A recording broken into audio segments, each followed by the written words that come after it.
ይሄ ኤክስትሩደር ማሽን እንለዋለን። የአመራር ስልጠና እንሰጣለን፣ የኬሚካል ትስስር እንሰጣለን። መጀመሪያው የልብስ ሳሙና ነው።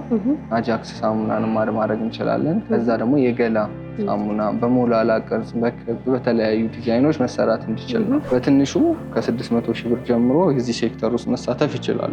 ምርታችንን ወይም ደግሞ የሞተራችንን እንትን እንዳይበላሽ አጀስት እያደረገ ቮልቱን የሚሰጥልን አካል ነው ማለት ነው። ምናልባት ይህንን ቢዝነስ ደንበኞች ቢጀምሩ በወር ምን ያህል የተጣራ ትርፍ ሊያገኙ ይችላሉ ተብሎ ይታሰባል? በትንሹ ብንጀምር። እነዚህ ማሽነሪዎች በስሪ ፌዝ ቆጣሪ ነው የሚሰሩት። በቀን እስከ 20 ሺህ ሳሙና ድረስ መስራት ይችላሉ። ኑድል የሚባለው ኬሚካል ኦልሞስት ከሞራ ነው የሚሰራው። እንደ ቢዝነስ እኛ ደግሞ ኮንሰልተንሲ እንሰራለን። ስልጠናው ምናልባት የሚወስዱት እናንተ ጋር መጥተው ነው ወይስ እናንተ እነሱ ያሉበት ቦታ ጋር በመሄድ ነው ስልጠና ነው?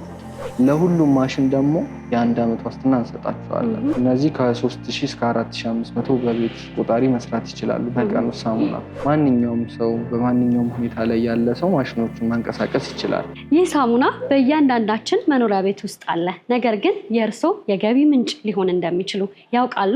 በዛሬው ፕሮግራማችን በአነስተኛ መነሻ ካፒታል የሳሙና ፋብሪካ ባለቤት ልትሆኑ የምችሉበትን መንገድ ለእናንተ ለውድ ተመልካቾቻችን ለማሳየት አንቴና ማኑፋክቸሪንግ ተገኝተናል።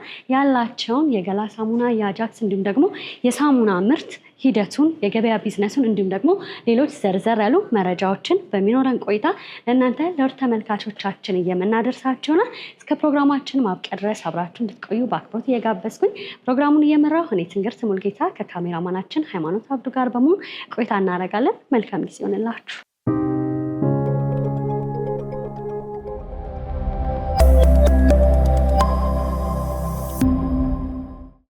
ሰላም ጤና ይስጥልን። እንደምን አለ? እግዚአብሔር ይመስገን አለ። ዛሬ እንግዲህ አንቴና ማኑፋክቸሪንግ ነው የተገኘ ነው። ለተመልካቾቻችን ቢዝነሱን አዋጭነቱን እንዲሁም ደግሞ ዛሬ በሚኖረን ቆይታ ሌሎች ዘርዘር ያለው መረጃዎችን እናደርሳለን እና እስኪ በመጀመሪያ ራስህን እንዲሁም ደግሞ ድርጅታችሁን ከማስተዋወቅ እንጀምር። እሺ፣ ሰላም። እኔ አዶናይ ሰላም እባላለሁ። በአንቴና ማኑፋክቸሪንግ ውስጥ የማርኬቲንግ ስራ ውስጥ ነው የምሰራው። ዛሬ ከምንሰራቸው ከ34 ማሽነሪዎች ውስጥ በፋብሪካ ደረጃ የሳሙና አሰራርን አብረን የምናይ ይሆናል። በጣም ጥሩ።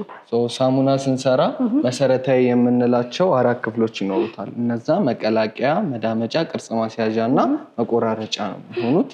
እዚህ ጋር በምታዩት መልኩ ነው። የመጀመሪያው ማሽን መቀላቀያ ሚክሰራችን ነው። ይሄ በአንድ ዙር ውስጥ እስከ 150 ኪሎ የመቀላቀል አቅም ይኖረዋል። ግብአታችንን እዛ ውስጥ እንከትና የማብላላቱን ስራ ነው የሚሰራልን። ከዛ ያ የተብላለውና ሚክስ የተደረገው ግብአት ከታች ባለው ሻተር ሲከፈትለት ወደ ቀጣዩ ስቴጅ ነው የሚገባው። ያ ደግሞ መዳመጥ የምንለው ነው። መዳመጫ ሂደቶች 2 አይነት ስቴጆች አሉ። አንደኛው ሮል ሚለር የምንለው አለ። ሁለተኛው ደግሞ በሲብ ወይም በወንፊት አማካኝነት የምንዳምጥበት ሂደት ይኖራል ማለት ነው። እነዛ ጥቅሞች ምንድን ነው? ሳሙና በባህሪው የመፈረካከስ ባህሪ ሊኖረው ይችላል። ፕላስ ደግሞ ስሙዝነስ፣ መሀል ላይ በብል ነገሮች ወይም አየሮች ክፍተቶች ሊያጋጥሙ ይችላሉ። እነዚህ ክፍተቶች እንዳይፈጠሩ ነው መዳመጫዎች የምንጠቀመው። ስለዚህ ሚክስ የተደረገው ግብአት እዚሁ ላይ ወደ ሚለሩ ይገባና እየዳመጥን ያወጣልናል ማለት ነው። ይሄ በጣም ከፍተኛው ነው ማለት ነው። እንደምመለከተው ከሆነ ቦታም የራሱ ቦታ የሚፈልግ በተለይ ደግሞ በከፍተኛ ስኬል መጀመር ለሚፈልጉ ሰዎች ደግሞ እንደ አማራጭ ያቀረባችሁት ነው ማለት ነው። እነዚህ 2 ክፍሎቹ ናቸው። ወደ 3ኛው እና ወደ 4ኛው ክፍል ስንሄድ ደግሞ አንደኛው እዚህ ውስጥ ወንፊት አለን። ወንፊት እና ቫኪዩም ሲስተም የምንለው ይሄ ምንድነው? ቫኪዩም ሲስተሙ ሳሙና ሚክስ ሲደረግ መሀል ላይ ክፍተቶች ምናምን ሊያጋጥሙን ስለሚችሉ ያንን ክፍተት ኤክስትራክት የሚያደርግበት ወይም ፓምፕ ይገጠምለትና አየሩን ቫኪዩሙን እያወጣ ወደ ቀጣዩ ስቴጅ ወይም ወደ መቀላቀያ ስቴጅ የሚያወጣልን ነው። ከሌሎቹ ማሽነሪዎች ለየት የሚያደርገው ምንድነው? ቫኪዩም ሲስተም ይኖረዋል። የውሃ መስመሮች ይገጠምለታል። በመሀል ላይ የሚያጋጥሙ ሙቀቶችንም ደግሞ እያቀዘቀዘ ነው ረዥም አድርጎ ያወጣልን ማለት ነው። ያ ከዛ ረዥም አድርጎ ካወጣልን በኋላ ይሄ ኤክስትሩደር ማሽን እንለዋለን። ኤክስትሩደሩ እዚህ ጋር ተዳምጦ በሁለቱም ስቴጅ ተዳምጦ የተሰጠውን ሳሙና ረዥም እያደረገ እየገፋ ያወጣልናል። ወይም በምንሰጠው ቅርጽ አማካኝነት ረዥም እያደረገ ያወጣልናል ማለት ነው። ጫፍ ላይ የምንገጥማቸው ስታምፐር ማሽነሪዎች አሉ። የብራንዳቸውን የሳሙናቸውን ስም እዛ ጋር እያተሙ ደንበኞች ረዥም አድርጎ የሚያወጣበት መንገድ ነው። አብረን የምናየው ይሆናል። ኮንትሮሊንግ ሲስተሞች፣ የፍጥነት መቆጣጠሪያዎች ይኖረዋል። እዛ ጋር የሙቀት መቆጣጠሪያ ይገጠምለታል። ፕላስ ደግሞ ድንገት የኤሌክትሪክ መዛባት እንዳያጋጥመን ቮልቱንም አጀስት እያደረገ ለሞተራችን የምንሰጠው አካል ነው። እነዚህ ማሽነሪዎች በስሪ ፌዝ ቆጣሪ ነው የሚሰሩት። በቀን እስከ 20,000 ሳሙና ድረስ መስራት ይችላሉ። ፕላስ ደግሞ እኛ እንደ ድርጅት የምንታወቀው ሜንሊ በምንሰጣቸው 4 ሰርቪሶች ናቸው።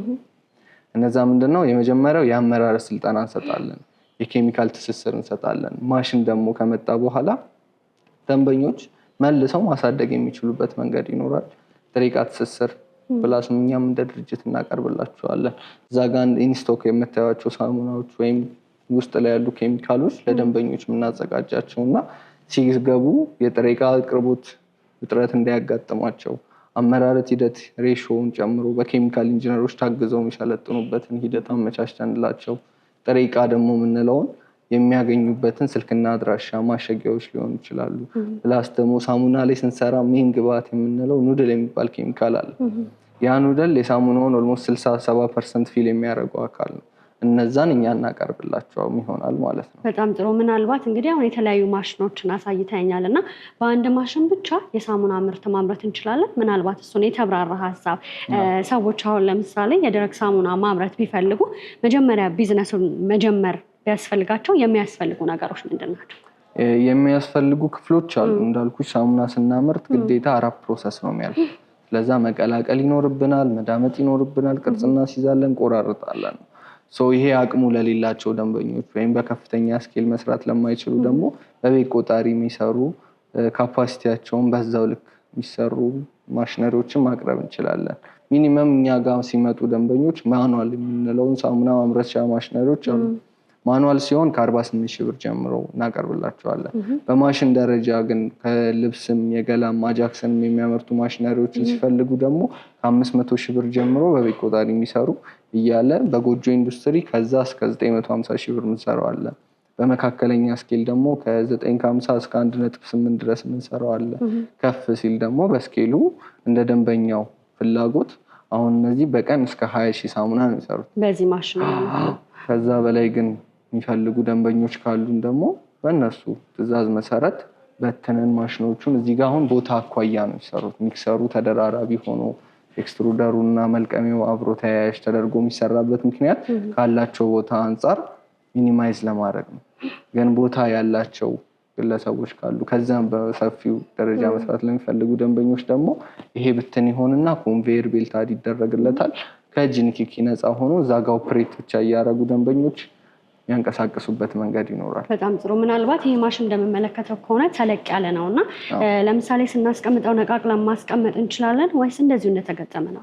ከቦታ አኳያ ካለን እንደዚህ መርጅ በተደረገበት በስትራክቸር በተያያዘበት ሂደት ነው የምናስቀምጠው። ግን ቦታ ካለን እና ማስፋት ከፈለግን በዛው ስኬል ማስፋት እንችላለን። በትንሹ እስከ 50 ካሬ ባለ ስፔስ ውስጥ በደንብ ኦፕሬት አድርገው መስራት ይችላሉ። ከዛ በላይ ካለ ደግሞ እኛው ወርክሾፓቸውን ጎብኝተን ዲዛይን አውጥተንላቸው ካፓሲቲያቸውን ጠይቀን እስከ ተከላ ድረስ ሰርቪሶችን ሰተናቸው የምናሰራበት መንገድ ይኖራል ማለት ነው። በጣም ጥሩ። ምናልባት አሁን ብዙ ሰው የደረቅ ሳሙና ምርትን ሲያስብ ብዙ ገንዘብ ሊያስፈልግ እንደሚችል ሊያስብና ሊገምት ይችላል። ግን ደግሞ ምናልባት ይህንን ቢዝነስ በአነስተኛ መነሻ ካፒታል ደግሞ ሊጀምሩ የሚያስቡ ሰዎች ቢኖሩ እናንተ ጋር እንደ አማራጭ የተለያዩ አነስተኛ ማሽኖችም አሏችሁ። ስለዚህ እንዴት ነው በአነስተኛ መነሻ ካፒታል መጀመር የምንችለው?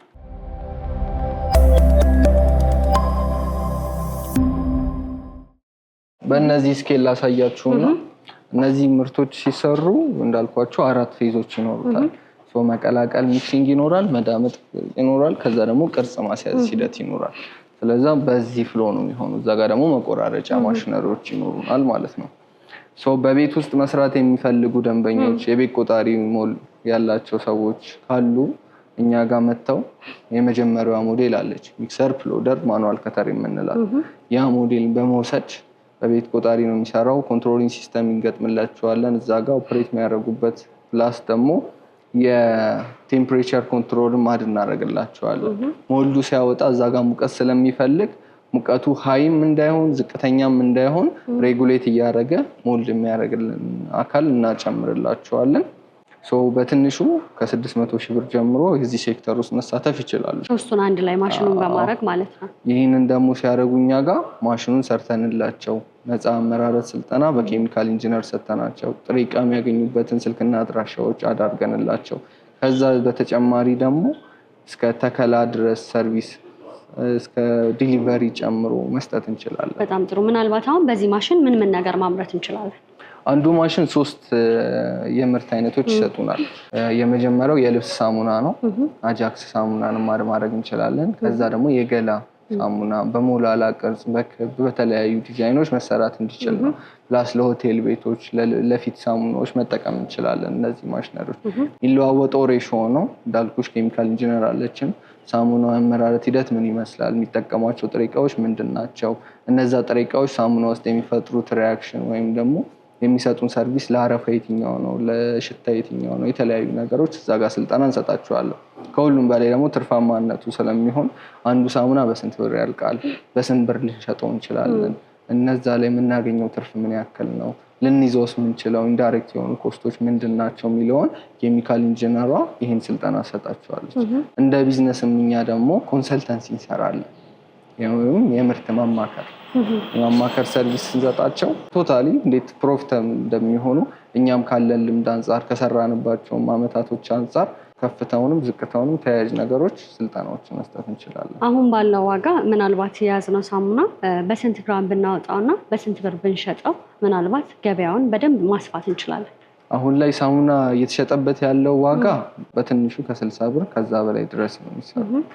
እኛ ሬሾ በምንሰጥበት መልኩ አንድ ሬሾ ብቻ አይደለም የምንሰጣቸው።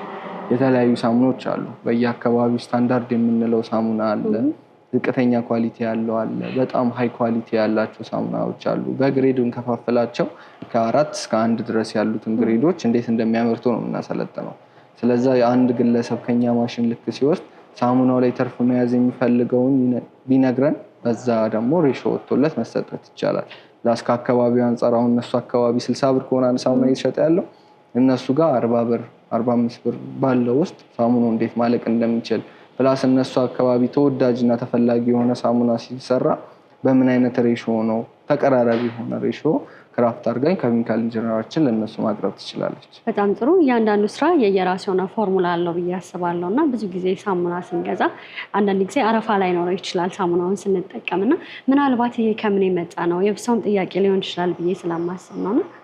ኦኬ፣ ቅድም ለማንሳት በሞከርኩት ያክል ሳሙና ስንሰራ የምንጠቀማቸው ወደ 12 አይነት ኬሚካሎች አሉ።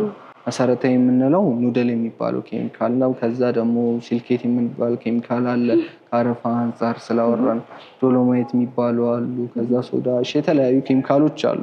የነዛን ጥቅም ስነግራቸው ነው እነዚህንም ነገሮች አረፋ እንዲበዛላቸው ከፈለጉ፣ እንዲቀንስም ከፈለጉ፣ ሽታው አሪፍ እንዲሆን ከፈለጉ፣ በደንብ እንዲያጸዳላቸው ሲፈልጉ የሚጨምሯቸው ኬሚካሎች አሉ። ፕላስም ደግሞ ቴፍ የምንላቸው ፒኤች ቫልዩ የምንላቸው ሂደቶች አሉ። ቴስት እያደረጉ ነው የሚሰሩት። በነዛ ነው የሳሙናው ጥራት ሜጀር የሚደረገው። አረፋ አንጻር ሌሎችም ኬሚካሎች ቢኖሩ ሜንሊ ሲልኬት የሚባል ኬሚካል አለ። ያ ነው ለአረፋ ሜንሊ የምንጠቀመው። ሲልኬት በበዛ ቁጥር አረፋችንም እየጨመረልን ይመጣል ማለት ነው። በጣም ጥሩ። ምናልባት ይሄ ማሽን ከሳሙና ከአጃክስ እና ከገላ ሳሙና ውጪ እንደ ሻምፖ እና ኮንዲሽነር ማምረት ብንፈልግ ማምረት የሚችል የማሽን አይነት ነው? ይሄኛው እንኳን ከደረቅ ሳሙና ጋር ሪሌት የሚያደርግልን ማሽን ነው። የፈሳሽ ሳሙናዎች ላይ ግን ስንሄድ እነ ሻምፖ፣ ኮንዲሽነር ወደ 24 አይነት ሴክተሮች መስራት ይችላሉ። ለየትም ካረግነው ደግሞ በጭቃ ቅባት ላይ መሰማራት ከፈለጉ ደግሞ ሻምፖ እና ኮንዲሽነርም ጨምሮ ለብቻው ደግሞ ማሽነሪዎችን ማቅረብ እንችላለን። ስለዛ ኦልሞስት ዲተርጀንት ተቀራራቢ ያላቸው ናቸው። ሻምፖ፣ ኮንዲሽነር፣ የእጅ ሳሙና፣ የፊት ሳሙናዎች፣ የደረቅ ሳሙና ከፈሳሾቹ ጋር ፕላስ ፓውደር የምንለውም አለ። እነዚህ አንድ ላይ መሰራት የሚችሉ ነገሮች ናቸው። ግን ይህ ሁሉ ላይም በአንድ ጊዜ መግባት ከባድ ሊሆንባቸው የሚችሉ ደንበኞች ይኖራሉ። በተለይ በቤት ቆጣሪ የሚሰሩ አነስተኛ ካፒታል ያላቸው ሊኖሩ ይችላሉ። ስለዛ አነስተኛውን ለምሳሌ ፈሳሽ ሳሙና ላይ እኛ 90 ሺህ ብር የምናቀርባቸው ማሽነሪዎች አሉ። በአንድ ዙር እስከ 300 ሊትር የሚቀላቀለን ያን የወሰደ ደንበኛ ነገ ወደ 1000 ሊትር ከፍ እያለ የደረቅ ሳሙናዎችን አድ እያደረገ ወደ ፓውደሮቹም እየገባ እኛ ተያዥ እገዛዎችን እየሰጠናቸው ለሁሉም ማሽን ደግሞ የ1 ዓመት ዋስትና እንሰጣቸዋለን። እኛ በማሽናችንም ስለምንተማመን ማንኛውንም አይነት ነገሮች ደግሞ በ1 ዓመት ውስጥ ሰርቪሶችን እንሰጣቸዋል። ስለዚህ ምናልባት እኛ እንደ ሳምፕል ይሄን አየን እንጂ የፈሳሽን ቢፈልጉ ደግሞ እናንተ ጋር በአማራጭ ማቅረብ ትችላላችሁ ማለት ነው። ማቅረብ እንችላለን። በጣም ጥሩ። ምናልባት እንግዲህ ይሄ የገበያ ፍላጎቱ ይሄ ቢዝነስ የማያጠራጥር በየቤታችን የማይጠፋ ከጊዜ ወደ ጊዜ ደግሞ ተፈላጊ የሆነ ምርት ነውና እንደ ባለሙያ የገበያ ፍላጎቱ ምን ይመስላል? ሰዎች ይህንን ቢዝነስ ቢጀምሩ አዋጭ ነው ማለት እንችላለን? በደንብ ሳሙና ላይ አሁን የትኛውም አካባቢ ላይ ልንጠቀመው የምንችለው ነው። ማንኛውም ግለሰብ ሊጠቀመው የሚችለው ነው። እንደ ገበያ ዲማንድ ደግሞ በአንድ ዙር እስከ 100 እስከ 200 ካርቶን ተፈላጊነት አለው። ስለዛ በቤት ቆጣሪ የሚሰሩ ማሽነሪዎች እኛ እንደነዚህ እንደ አማራጭ ማለት ነው። እነዚህ ከ3000 እስከ 4500 በቤት ቆጣሪ መስራት ይችላሉ። በቀን ውስጥ ሳሙና አንድ ካርቶን እስከ 50 ፍሬ ነው የሚይዘው። ስለዛ አንድ ደንበኛ መጥቶ እናንተ ጋር እስከ 15000 ሊፈልግ ይችላል ማለት ነው። 15000 ደግሞ ይሄ በአንድ ቀን ወይም በሁለት ቀን ሰሪው አይደለም። ሳምንት ሊፈልግ ይችላል፣ 3 ቀን ሊፈልግ ይችላል። ስለዚህ ይሄም ደግሞ የሚገልጽልን ምንድነው ተፈላጊነትም እንዳለው ነው። ደንበኞችም ደግሞ ማሽን ወስደው ማሳደጋቸው አይቀርም። ስለዛ በቤት ቆጣሪ ጀምሮ ወደ ከፍተኞቹ ከኛ ጋር ጎን ለጎን ሆኖ እየተጋገዘን የሚያሳድጉበት መንገድ አለ ማለት ነው። ምናልባት ይህንን ቢዝነስ ደንበኞች ቢጀምሩ በወር ምን ያህል የተጣራ ትርፍ ሊያገኙ ይችላሉ ተብሎ ይታሰባል? በትንሹ ብንጀምር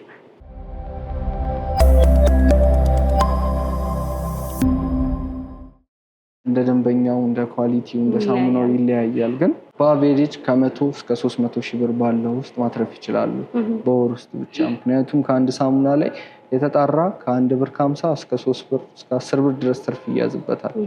በ3 ብር እንኳን ካልኩሌት ብናደርግ እና በቀን 20 ሺህ ሳሙና የምንሰራ ከሆነ 60 ሺህ ትርፍ ይኖረናል በቀን ውስጥ ብቻ ማለት ነው።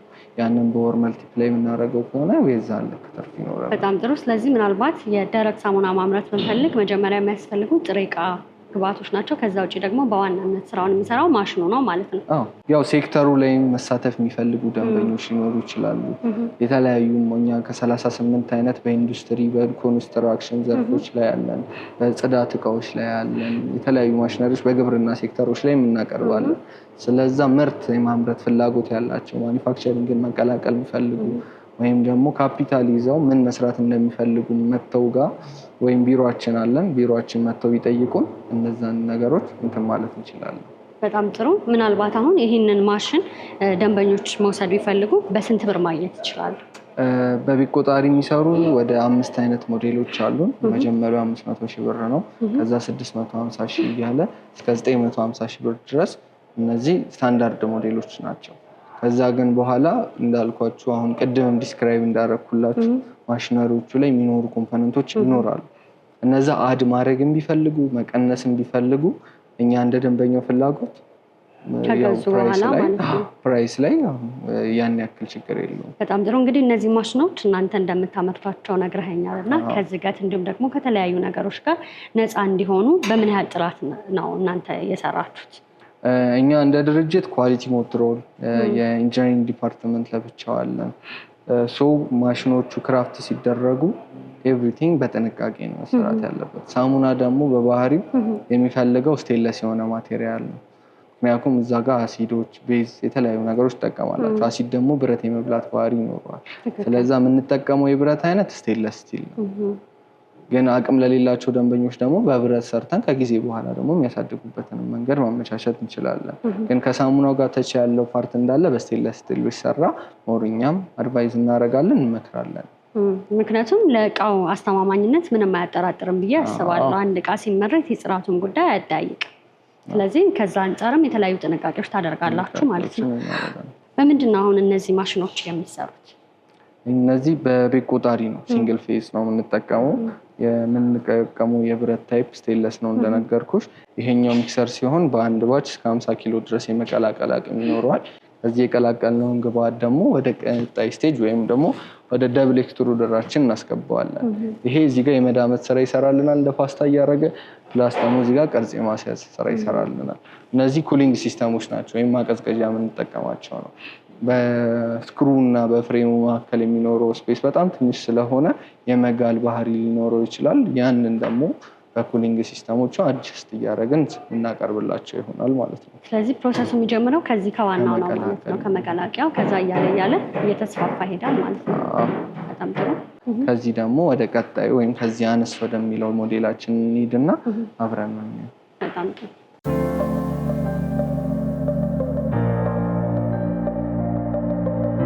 አሁን ደግሞ እዚህ ጋር የምናየው ሞዴል ነው ወይም ደግሞ ከቦታ አኳያ አነስ አድርገን የሚሰራው ማሽን ነው። ተመሳሳይ ነው ሚክሰሩ 50 ኪሎ ነው በአንድ ዙር የሚቀላቀልልን። ከዛ ቅርጽ የሚያስይዝልን ማሽን ደግሞ ይኖራል። ይሄ ደግሞ ከ950 ሺህ ብር ካፒታል ደግሞ አነስ ስላሉ የምንሰራው ማሽን በአጠቃላይ እስከ 650 ሺህ ብር ነው ኮስት የሚያደርጋቸው። ሰር ፍሎደር እና ማኑዋል ከተርን ነው የሚያካትተው። ለቦታም ለስራም አኳያ ደግሞ አነስተኛ እንዲሆንልን መቀላቀያ እና ቅርጽ ማስያዣ እና መዳመጫ ማሽናችንን በአንድ ላይ አዋቅረን ነው የምንሰራው። ስለዛ አንድ ሰው እዚህ ጋር ይነሳና ግብአቱን ከላይ ሲከተለት የቀላቀለና እያላመ ወደ ታች ያስገባልናል ማለት ነው። እዚህ ጋር የሚገጠምለት ወንፊት ይኖራል። ያ ለመዳመጥ ነው የምንጠቀመው። እዛ እዚህ ጋር የተዳመጠውን ግብአት ደግሞ መልሰን አስገብተን ጫፍ ላይ በሚገጠምለት ሞልድ አማካኝነት ረዥም የሆነ ቅርጽ እያስያዘን እናወጣበት ነው። ከዛ እየቆራረጥን እንደረደረዋለን ማለት ነው። ኮንትሮሊንግ ፓናል ይኖረዋል።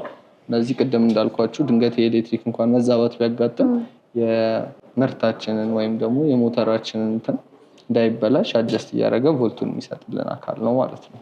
ስለዚህ ሁሉንም በአንድ ላይ ማግኘት እንችላለን ማለት ነው። ከቦታ ቦታ መንቀሳቀስ አይጠበቅብን። በጣም ጥሩ። ምናልባት ይሄ ማሽን በቤት ቆጣሪ ልንጠቀመው የምንችልበት አይነት ማሽን ነው? አዎ፣ በቤት ቆጣሪ ነው የሚሰራው። በአጠቃላይ እስከ 5 እስከ 6 ኪሎዋት ነው። የቤት ቆጣሪ ደግሞ እስከ 7 ኪሎዋት ነው እንደሚታወቀው። ስለዛ በቤት ውስጥ መንቀሳቀስ የሚችል ነው። ፖርተብል የሆነ ማሽን ነው። ክፍለ ሀገር ላይ ላሉ ሰዎች፣ በአዲስ አበባ ወይም በሀገር ውስጥ ድርጅት ለማቋቋም ለሚፈልጉ ማህበረሰቦች ማቅረብ የምንችለው ማሽን ነው ማለት ነው። በጣም ጥሩ። ወደ ቀጣዩ ወይም ወደ ከፍተኛ ስኬል ወደምንሰራው ማሽን ሞር ማብራሪያ እና የምርት ሂደቱ ምን እንደሚመስል በሆነ ያክል ላሳያችሁ። እሺ።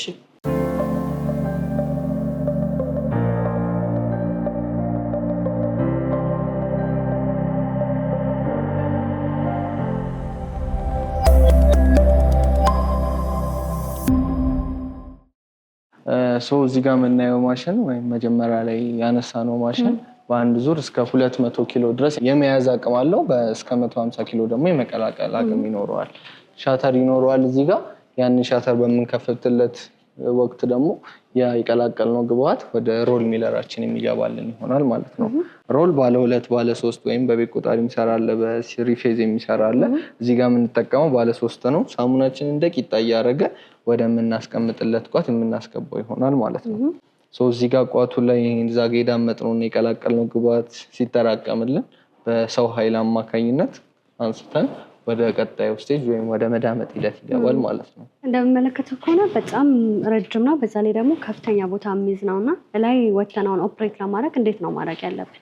የሚገጠምላቸው ደረጃ ይኖራል። እዚህ ጋር ግብአቱን ይዘው ይመጡና ወደ ቋቱ የምናስገባለት ይኖራል ማለት ነው። እቺ ተከፋሽ ናት።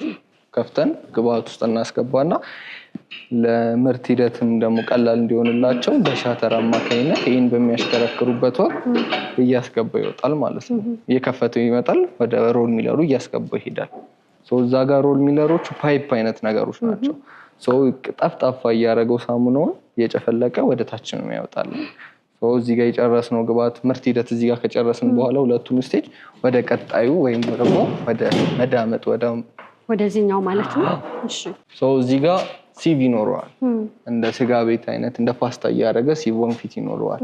ያ ደግሞ እንደ ፓስታ ሆኖ የሚወጣው ግብአት ደግሞ እዚህ ጋር በሚገጠምለት ቫኪዩም ሲስተም አማካኝነት አየሩን ሳክ እያደረገ ያወጣልናል። ሳሙናችንም ደግሞ የመድረቁ ነገር ወይም የሚፈረካከለስ ነገሮቹ እንዳለ ይቀራል ማለት ነው። እነዚህ ኩሊንግ ሲስተሞች ናቸው ወይም ማቀዝቀዣ ፓናሎች ናቸው። እንዳልኳችሁ ስክሩ ነው ሳሙናውን እየገፋ የሚያወጣው። ያለው ቲክነስ ደግሞ በጣም ትንሽ ነው። ስለዛ ስክሩ የመሰበር እድሉ፣ ሳሙናው የመበላሸት እድሉን እዚህ ጋር እየቀነስ ነው። ወይም እንደ ጭቃ እየሆነ ከሚወጣ በሚገጠምለት የውሃ መስመር አማካኝነት እያቀዘቀዘ ያወጣዋል። ጫፍ ላይ ሲደርስ ደግሞ ሂተር ይገጠምለታል። ኑድል የሚባለው ኬሚካል ኦልሞስት ከሞራ ነው የሚሰራው። ሰፖንፊኬሽን የሚባል ፕሮሰስ አለ። ሞራው ይቀልጥና ከተለያዩ ኬሚካሎች ጋር ተዋህዶ ነው የሚመጣው። ስለዛ ሞራ ደግሞ ሙቀት ሲያገኝ የመቅለጥ ባህሪ ይኖረዋል። ግን ሙቀቱ የተመጠነ መሆን ይኖርበታል። ስለዛ እዚህ ጋር ፓናል አለች። ያቺ ለሙቀት መቆጣጠሪያ ነው የምንጠቀመው። ረዥም የሆነ ይወጣል። ጫፍ ላይ ብራንዲንግ ሲስተሞች እንጠቀምለታለን። በሮል ስታምፐር፣ በኒውማቲክ ስታምፐሮች መቅጠም እንችላለን። ማኑዋል ስታምፐሮችን እንሰራለን። በአነስተኛ ካፒታል ደግሞ ለሚሰሩ ያ ምንድነው ሳሙናቸው የራሱ የሆነ ዲዛይን እና ስም ስለሚኖር ማኑዋሉ እንደ ማህተብ ሆኖ እያንዳንዱ ሳሙና ላይ የሚመቱበት፣ ሮለሩ ደግሞ ከፕሎደሩ ጫፍ ላይ ተገጥሞ እየተሽከረከረ በላይም በታችም ሳሙናቸውን የሚያተመው ይሆናል። ኒውማቲክ ስታምፐር ደግሞ እንደ ገላ ሳሙና ላሉ ቅርጻቸው ኦቫል ለሆኑ ክብ ለሆኑ እና ከርቭ ላላቸው በጠቅላላ የምንጠቀምበት ነው የሚሆነው ማለት ነው። በጣም ጥሩ። ምናልባት እንደምመለከተው ከሆነ የተለያዩ ኦፕሬቲንግ ሲስተም አለው እንዲሁም ደግሞ ሌሎች ተጨማሪ ነገሮች አሉ እና ማንኛውም ሰው ይሄንን ቢዝነስ ተነስቶ መጀመር ይችላል ወይስ ደግሞ ከመጀመሩ በፊት ማወቅ ያለበት ነገር አለ? ሁለቱም ከመጀመሩ በፊት ማወቅ ያለባቸው ነገሮች ይኖራሉ። ለምሳሌ ቤዚክ የሆነ አንደርስታንዲንግ ሊኖራቸው ይችላል። ሳሙና እንዴት ይመረታል፣ የሚያስፈልጉ ማሽን አይነቶች ምንድን ነው፣ መቀነስም መጨመር የምንችላቸው ነገሮች ምንድን ነው የሚሉትን ነገሮች ማወቅ ይገባል። አድራሻችን እንደምንሰጣችሁ እዛ መጥተው እነዚህን ኢንፎርሜሽኖችን መጠየቅ ይችላሉ። ማንኛውም ሰው በማንኛውም ሁኔታ ላይ ያለ ሰው ማሽኖቹን ማንቀሳቀስ ይችላል። እንዴት ካላችሁ ምንድን ነው እኛ እንደ ማሽን ማኒፋክቸሪንጎች ማሽን የማንቀሳቀስ ስልጠና እንሰጣቸዋለን። ወይም ማሽኑ እንዴት ኦፕሬት ማድረግ ይችላሉ፣ ምን ያክል የሰው ኃይል ይፈልጋል፣ እንዴት ነው ሳሙናው የሚመረተው የሚለውን ነገር እኛ ስልጠና እንሰጣቸዋለን። ኬሚስትሪውንም እንዳልኳችሁ በኬሚካል ኢንጂነሮች ስልጠና ይወስዳሉ። ከ2 እስከ 3 ቀን የሚፈጅ ስልጠና ነው። ሌላው ኬሚካሎቹን እንዴት ነው ማግኘት የምንችለው የሚለውን ትልቁ ራስ ምታት ያ ነው የሚሆነው። ያንን ደግሞ ስልክና አድራሻዎችም እንሰጣለን። እንደ ድርጅትም ያያችሁት ኢንስቶክ ላይ ያለውን ኬሚካሎች ለማቅረብ ተዘጋጅተናል ማለት ነው። አንዳንድ ቦታዎች ላይ ደግሞ የሰው ማነስ ሊያጋጥማቸው ይችላሉ፣ ወይም ደግሞ የጉልበት ማነስ ነገሮች ሊያጋጥማቸው ለሚችሉ ደንበኞች ደግሞ ራሱ የሚያጓጉዝልን ኮንቬየር ቤልት እንገጥምላቸዋለን። ስለዛ ከሚክሰሩ ራሱ ሮል ሚለር ውስጥ ያስገባዋል። ከሮል ሚለሩ ደግሞ ወደ ደብል ኤክስትሩደሩ በኮንቬየር ቤልት አግዞ ራሱ እያጓጓዛለን መጠቀም እንችላለን። ምክንያቱም እቃ በጨመረ ቁጥር የሰው ኃይሉን በዛው ልክ መጨመር አለበት። ጉልበት መጠኑም ደግሞ በዛው ልክ ስለሚጨምር እነዚህን ነገሮች ለነሱ እንዲጠቅም ተደርጎ ነው የሚሰራው። ይሄ አድ ይደረግልን ኮንቬየር ቤልት እንፈልጋለን። በቤት ቆጣሪም የሚሰሩ ኮንቬየር ቤልቶች አሉ። በስሪ ፌዝ የምንጠቀማቸው ይኖራሉ። እነዛን እንደ ደንበኛው ፍላጎት እንሰራለን ማለት ነው። ስለዚህ ይህንን ስራ ከመጀመራቸው በፊት ሙሉ ስልጠናውንም ከእናንተ ጋር ማግኘት ይችላሉ። ስልጠናውን እንሰጣለን። ሰሚ አውቶማቲክ የሆኑት ደግሞ እዚህ ጋር እንደምታዩት ስታምፐር ይገጠምላቸዋል። ራሱ እየተሽከረከረ ሳሙናውን በላይም በታችም እያተመልን ይመጣል። ከዛ ደግሞ አውቶማቲክ ከተር ጫፉ ላይ ስለሚገጠም ሴንሰር ትኖራለች። ሳሙናውን በፈለግነው ግራም ዳያሜትር አማካኝነት እየቆረጠልን ወደ ቀጣይ ስቴጅ። ግን በስንት ደቂቃ ውስጥ ሊያደርስልን ይችላል? አሁን የሳሙና ሙሉ ፕሮሰሱ ተቋራጭ አይደለም። እዛ ጋር ፊድ የምናደርገው ስለሚሆን ያን ያክል ታይም ስቲሜሽን የለውም። በጣም ጥሩ። ምናልባት እነዚህ ማሽኖች በቀን ምን ያህል ማምረት ይችላሉ? እና ደግሞ አጃክስ ሳሙና የተለያዩ ምርቶች ናቸው እና ስናመርተስ ማድረግ ያለብን ቅድመ ጥንቃቄዎች ምንድን ናቸው እንዳይቀላቀልብን?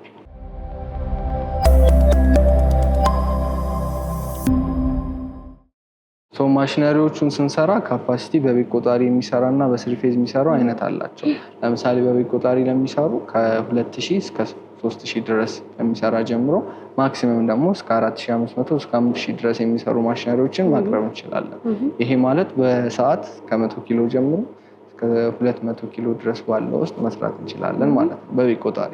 ስሪ ፌዝ ሲሆን ግን ገደብ የለውም። ከ250 ጀምሮ ወደ ላይ መውጣት የሚችል ነገር ነው። ሌላኛው ማሽኖቹ ላይ ምርት ስንቀይር ጽዳት፣ ጥንቃቄ ያስፈልጋቸዋል። ለምሳሌ አጃክስ የሚሰራ ግለሰብ ዛሬ አጃክስ ከሰራ በኋላ ማሽኖቹን አጽድቶ ነው ነገ ላይ የልብስ ሳሙና መስራት ይችላል። የልብስ ሳሙና ይሰራ በኋላ ነው ወደ ገላ ከገባ እንደዛው ማሽኖቹ መጸዳት ይኖርባቸዋል። የምርት ሬሾ ላይ፣ የፒኤች ቫልዩ ላይ፣ የምርታችን ጥራት ላይ አፌክት ሊኖረው ስለሚችል ጽዳት፣ ጥንቃቄ ኢቭን ደግሞ አነስተኛ ሞዴሎች ላይ ደግሞ የማሽናችንን ፐርፎርማንስ ሊገድብብን ስለሚችል ጽዳትና ጥንቃቄ አስፈላጊ ነገር ነው።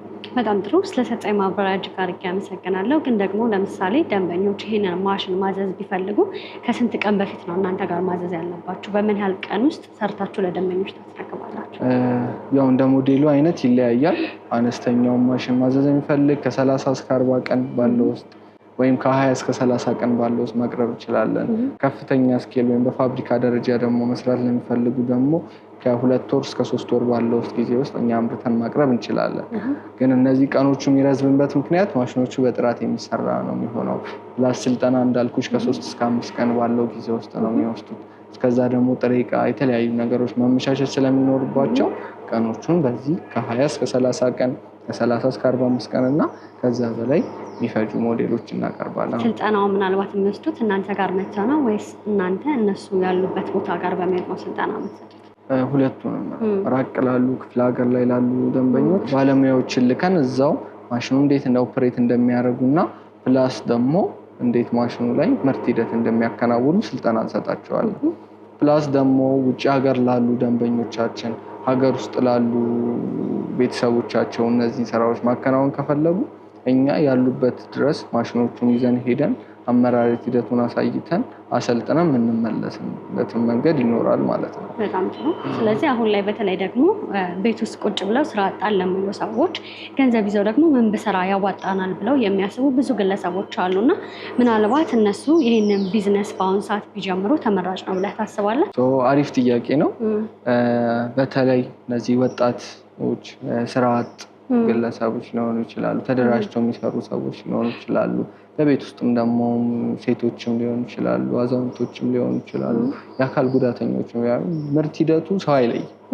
አመራረት ስልጠናውን እኛ እንሰጣቸዋለን። ምርት ኦፕሬት የሚያደርጉበትን መንገድ እንደነሱ ፍላጎት ማድረግ እንችላለን፣ ወይም እንደነሱ አቅም ማድረግ እንችላለን።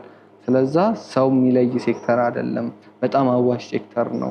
እኛ ደግሞ እንደ ድርጅት ማስተር አድርገን የሰራ ነው ነገር ስለሚሆን ደንበኛ መጥቶ እኛ ጋር ሳሙና ስራ ውስጥ መግባት እፈልጋለሁ ብሎ ሲጠይቀን የሚያስፈልጉትን ካፒታሎች፣ የሚያስፈልጉትን ጥሬ እቃዎች፣ የሚያስፈልገውን ቦታ መጠን፣ እነዚህ ነገሮች ዲስክራይብ አድርገንለት ወስደን ማሽኑን ተክለን ወደ ስራ አስጀምረናቸው የምንመለስበት ሂደት ይኖራል ማለት ነው። በጣም ጥሩ። ምናልባት በዛሬ ፕሮግራማችን የደረቅ ሳሙና ላይ ትኩረት አደረግን እንጂ ደንበኞች ሌሎች ማሽኖችን ደግሞ ማግኘት ቢፈልጉ እናንተ ጋር በአማራጭም ታቀርባላችሁ? እኛ የተለያዩ ሴክተሮች እንዳልኳችሁ ከ34 እስከ 38 ውስጥ ያሉ ማሽነሪዎችን እናቀርባለን። ከነዛ ውስጥ የፈሳሽ ሳሙና ማሽነሪዎችን ይኖራሉ። በዛ ውስጥ ወደ 24 ሴክተር የእጅ ዕቃ፣ የልብስ፣ ሻምፖ፣ ኮንዲሽነሮች ላይ መሳተፍ ይችላሉ። የቡና መቀያ መፍጫዎችን ማቅረብ እንችላለን። የምንጣፍ ማጠቢያ እና ማድረቂያዎችን እናቀርባለን። ፕላስ ደግሞ አሁን እንደ ወቅቱ የፔፐር ባግ ማምረቻ ማሽነሪዎችንም ኢቭን ማቅረብ እንችላለን። በዛ ውስጥም የተለያዩ ሴክተሮች ይኖራሉ። የኛ ሶሻል ሚዲያዎች አሉ፣ እዛ ላይ ማየት ይችላሉ። መተውም ደግሞ የደረቅ ሳሙና ላይ ፎከስ ማድረግ የማይፈልጉ ደንበኞች ደግሞ ወደ ሌሎቹ ሴክተሮች ላይ ምን መስራት እንደምንችል ማጣራትም ማንተውም ማነጋገር ይችላሉ። ስለዚህ የማማከር አገልግሎትም ትሰጣላችሁ ማለት ነው። በጣም ጥሩ። ምናልባት ደንበኞች እናንተ ማግኘት ቢፈልጉ በምን አድራሻ ያገኟችኋል? አድራሻችን ሳሪስ ነጋ ቦንገር ሆቴል አጠገብ ንብና ቡና ባንክ ያለበት ህንፃ ላይ ሁለተኛ ፎቅ ከ210 እስከ 214 ድረስ ያገኙናል። ይሄ ሜን ኦፊሳችን ነው። ሌላ ደግሞ በስልክ መስመራችን በ0978 158600 0978 156600 እና ከታች በምንለጥፍላቸው ስልኮች ማግኘት ይችላሉ። ክፍለ ሀገር ላይም ውጭ ሀገር ላይም ላሉ ድርጅቶች ደግሞ በቴሌግራም፣ በዋትሳፕ፣ በኢሞ፣ በተለያዩ ሶሻል ሚዲያዎች ላይ እኛም ማግኘት ይችላሉ። ማናገርም ኮንታክት ማድረግም ይችላሉ። ስለዚህ ክፍለ ሀገር ላይ ቢፈልጉ ተደራሽ ታደርጋላችሁ ማለት ነው? ተደራሽ። በጣም ጥሩ። ስለነበረን ጊዜ እጅግ አድርጌ አመሰግናለሁ። ዳግም በሌሎች ስራዎች እንደምንገናኝ አልጠራጠርም። መልካም ቀን ይሁንላችሁ። መልካም ቀን ይሁንላችሁ። እሺ። ንጽህና ለጤና ነው፣ ቢዝነሱ ደግሞ ለኪስ ነው። ዛሬ ያየነው የቢዝነስ አይነት ማንኛውም ሰው ቢጀምረው እጅግ ተመራጭና አዋጭ የሆነ ቢዝነስ ነው። እንግዲህ ይህንን ቢዝነስ መቀላቀልና መጀመር ከፈለጋችሁ ደግሞ ታች ባለው ስልክ ቁጥር መደወልና ማግኘት ትችላላችሁ። በአንቴና ማኑፋክቸሪንግ ተገኝተን ያደረግነው ቆይታ ይህንን ይመስል ነበር። እስከ ፕሮግራማችን ማብቂያ ድረስ አብራችሁን ስለነበራችሁ እጅግ አድርጌ እያመሰገንኩኝ ፕሮግራሙን እየመራሁ ትንግርት ሙሉጌታ ከካሜራማናችን ሃይማኖት አብዱ ጋር በመሆን ያደረግነው ቆይታ ይህንን ይመስል ነበር። በሌላ ፕሮግራም እስከምንገናኝ ድረስ መልካም ጊዜ እንላችሁ። ጤና ይስጥልን።